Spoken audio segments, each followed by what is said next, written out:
So my video is on this Homelite 26 VT. I believe I bought this at Walmart a couple years ago, and I bought it in a higher elevation, about 4,500 feet, and now I'm at sea level with the same weed eater, and it doesn't run right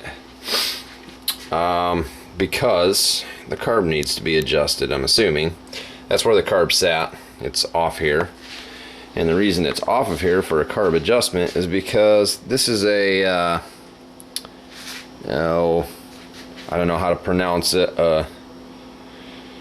Ruixing carb, something like that. R-U-I-X-I-N-G. Okay, forgive me if I can't pronunciate it, but anyway, what really pisses me off about carburetors like this is here's the adjustment screws. Well, you can see it's not a flathead, it's not a Phillips, and it's encased in this nice little body here, making it pretty much impossible to adjust. Certainly ain't doing it without an adjustment tool specific for it on the machine.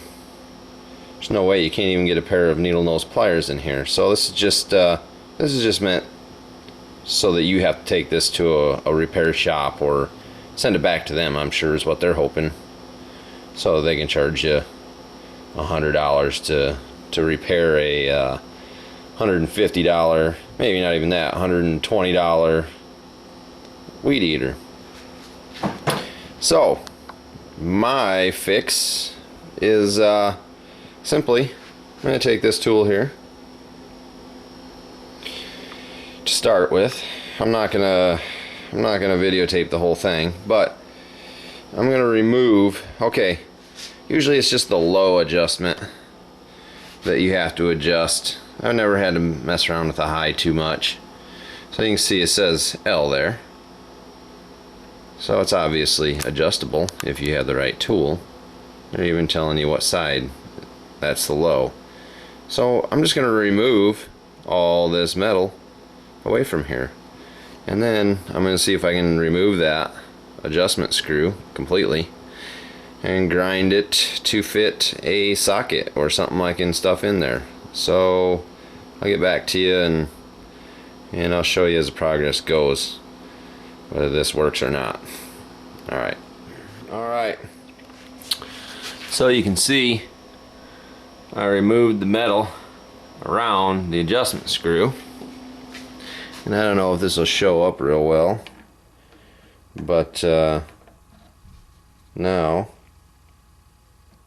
I can turn the adjustment screw. So I'll see if I can get this out and actually modify this now so that I can grab a hold of it with I don't know, like what is this,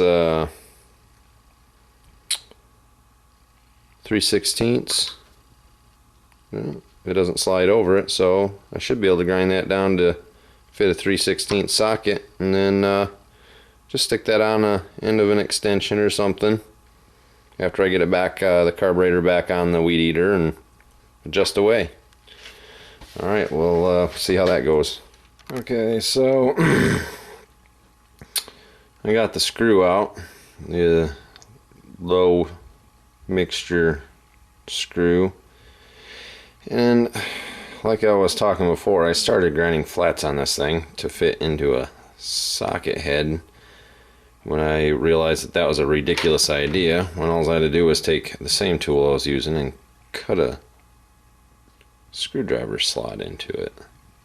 So don't do the ridiculous like I started to here. It didn't hurt this any. It's just kind of ugly now, but screwdriver slot, and then one of these $5 mini screwdriver sets is the perfect adjustment tool. So I'm going to put this carburetor back on, take it back out, and see if I can get this thing to run at sea level. Okay, so I just I just started it up and made my adjustment. It runs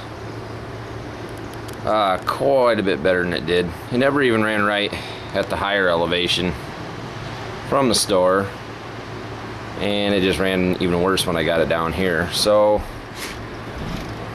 basically I just started it up. I ran that screw in all the way, and the way you're supposed to adjust them is you back it out a certain amount of turns. Usually you can find that out online, how many turns to start with.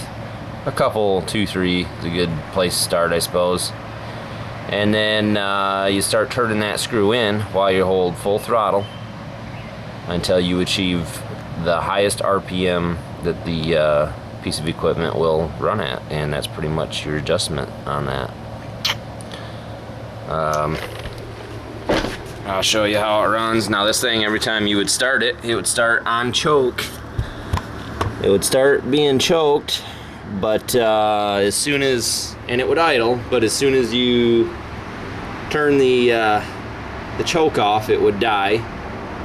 It would never, and it would, and then after a while, it even got so bad that if you gave it any throttle at all, it would just die. So this is what I got now. There's obviously no choke plate on here. It's a swivel that's supposed to be here, but this is what I got now.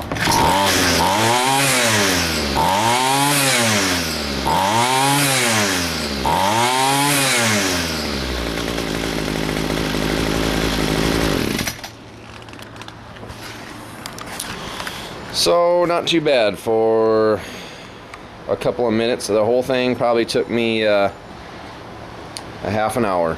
A little bit of research on the internet myself, and to figure out that I was gonna need this stinking tool. Probably spent more time figuring out that I needed this tool than it took me just to modify the carb so that I could adjust it. So I hope this can help some people save some money and work on their own equipment themselves. Alright, thanks for watching.